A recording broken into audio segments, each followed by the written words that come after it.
हर हर महादेव, मैया भवानी की जय हो। आज मैं आप लोगों को फिर से शिव चर्चा की बहुत ही सुंदर कहानी लेकर के आई हूँ। एक बाझिन की बहुत ही दर्द भरी कहानी है।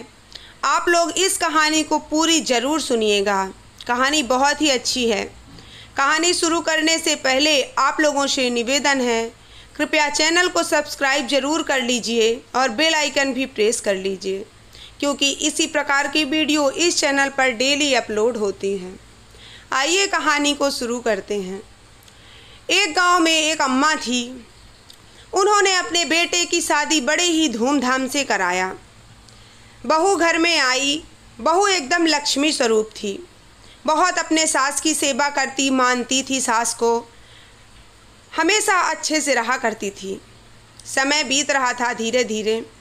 बेचारी को कोई औलाद नहीं थी। बहू को सास भी बहुत दुखी रहती थी। हमेशा मन ही मन सोचती, हे भगवान, मैंने ऐसा कौन सा पाप कर दिया है जो मुझे नाती पोतों का मुंह देखना नसीब नहीं हो रहा है।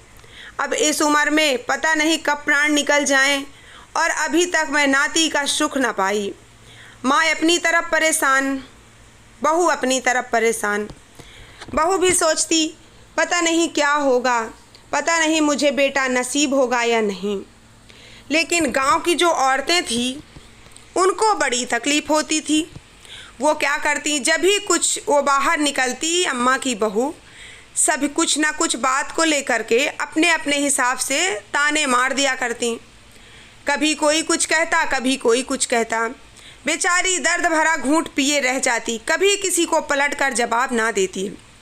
मन ही मन सोचती, मैं जवाब नहीं दूंगी, जवाब भगवान देंगे। अगर भगवान को देना होगा तो भगवान मुझे औलाद ज़रूर देंगे और इन सब का मुँह वैसे भी बंद हो जाना है।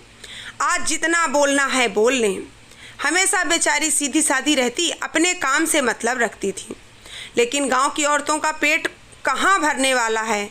एक ताना दो ताना से अब उसकी सास को भड़काना चालू कर दी। कहने लगी, देखो तुम्हारी बहू तो बांझिन है, उसको कोई औलाद नहीं होगी। तुम ऐसे ही, तुम्हारा जो ये ख़ानदान है यहीं पे नष्ट हो जाएगा। बेटे से लेकर बहू तो कोई बच्चा जन्मेगी नहीं कि आगे तुम्हारा वंश बढ़ेगा, यहीं से तुम्हारा वंश ख़त्म हो जाएगा। सास, उसकी जो सास थी वो बहुत अच्छी थी। कहती, ऐसा मत कहो, मेरी बहू बहुत अच्छी है। अगर भगवान को देना होगा, शिव गुरु को देना होगा तो वो देंगे।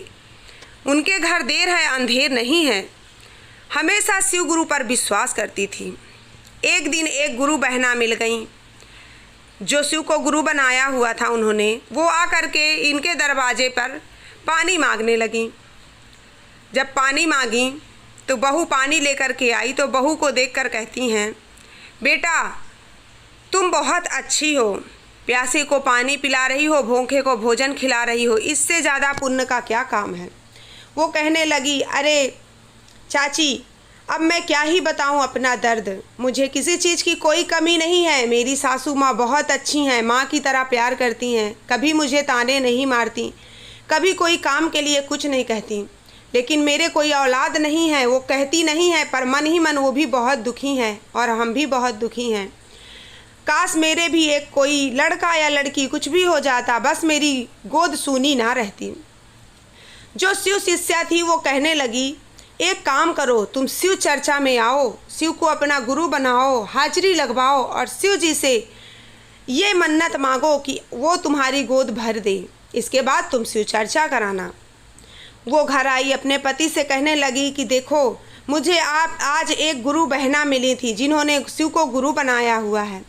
वो कह रही थी कि तुम शिव चर्चा में आओ, शिव को गुरु बनाओ, हाजिरी लगाओ और मन्नत मांगो, तुम्हारी मन्नत ज़रूर पूरी होगी। क्योंकि शिव गुरु बहुत दयालु हैं, सबके दुखों को दूर करते हैं, सबकी मनोकामना पूर्ण करते हैं।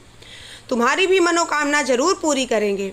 तो मुझे जाने दीजिए शिव चर्चा में, मैं शिव को गुरु बनाना चाहती हूँ। उसका पति था तो पहले सीधा, लेकिन ये किचकिच से एकदम परेशान हो चुका था कि वो अभी तक उसको कोई औलाद नहीं थी। वो कहने लगा, देखो ये सब ढपोसले में मत पड़ो, ये से कुछ नहीं होने वाला है। कोई शिव गुरु नहीं है, कुछ नहीं है। अगर भगवान को देना ही होता तो हमको पहले ही औलाद दे देते। इतने साल बीत गए, 10 साल बीत गए, आज तक औलाद नहीं हुई तो अब कहाँ से हो जाएगी। अब तुम कहीं नहीं जाओगी, चुपचाप घर का काम करो और पड़े रहो। वो क्या कि अपने पति की बात का उल्लंघन करते हुए चुपचाप अपने पति को ना बताते हुए सीधा शिव चर्चा में चली गई।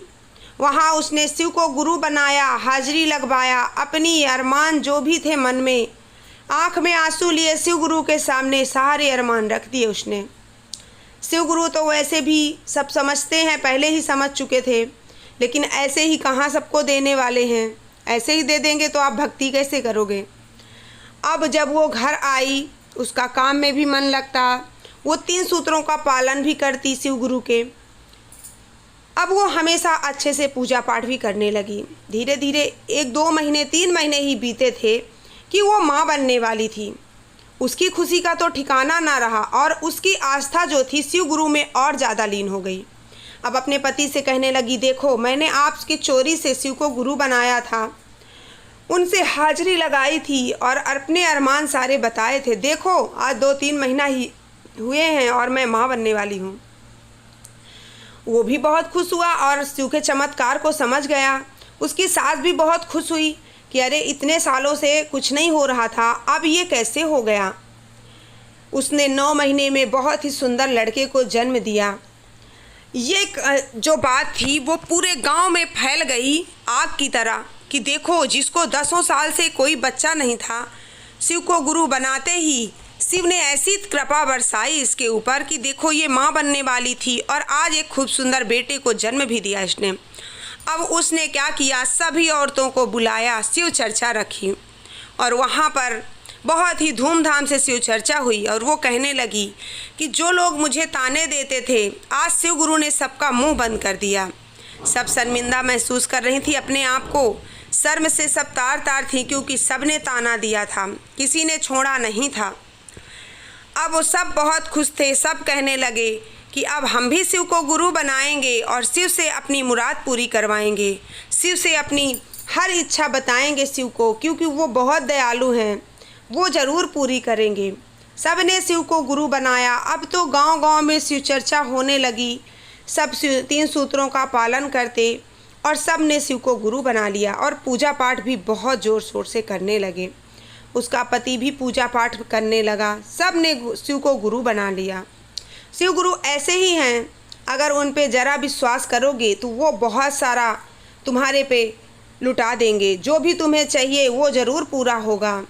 शिव गुरु की तरफ आप 1 कदम बढ़ाएंगे तो शिव गुरु 10 कदम आपकी तरफ बढ़ा देंगे।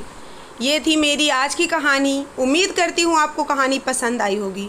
पसंद आई हो तो वीडियो को लाइक और चैनल को सब्सक्राइब जरूर कर दीजिए। प्रेम से बोलिए हर हर महादेव, घर घर महादेव, मैया भवानी की जय हो।